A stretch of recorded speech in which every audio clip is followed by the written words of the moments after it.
The new BlackBerry Z10 hit stores today, which is a big test to see if BlackBerry can, in fact, reinvent itself. The Z10 launch means a few firsts for BlackBerry.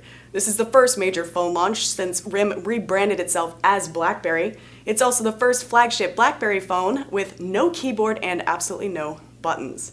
And it's the first flagship BlackBerry phone to run on the all-new gesture-based BlackBerry 10 or BB10 operating system. Now let's take a look at the specs. The Z10 boasts a 4.2-inch display, 16 gigabytes of internal memory, an 8-megapixel rear-facing camera with 1080p recording. The company hopes the Z10 will revamp their image and make them a competitor with top dogs like Samsung and Apple, but the question is, how do these phones compare? The iPhone 5 and the Z10 have similar price points at $199, but the Z10 is longer and wider and just a little bit thicker, but not nearly as thick as Samsung's Galaxy Note 2. The iPhone 5 and the Z10 run on high-speed LTE networks and have similar processing speeds, but the removable battery in the Z10 allows up to 10 hours of talk time versus the iPhone 5's 8 hours of talk time.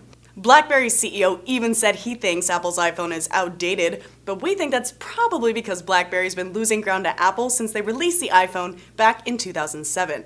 Now when it comes to the Samsung Galaxy S4, its Exynos 5 processor is a true beast, so we can't tell yet if Z10's dual-core CPU processor can compete, but it should be a pretty close race. The S4 also has a slightly larger screen at 5 inches and a 1080p HD AMOLED display, which tops the Z10's 720p display. The S4 is powered by Android's 4.2.2 Jelly Bean, but we don't know yet if that's going to be the new Z10's BB10 operating system. The Z10 will be available with AT&T, Verizon, and T-Mobile, but not with Sprint Nextel.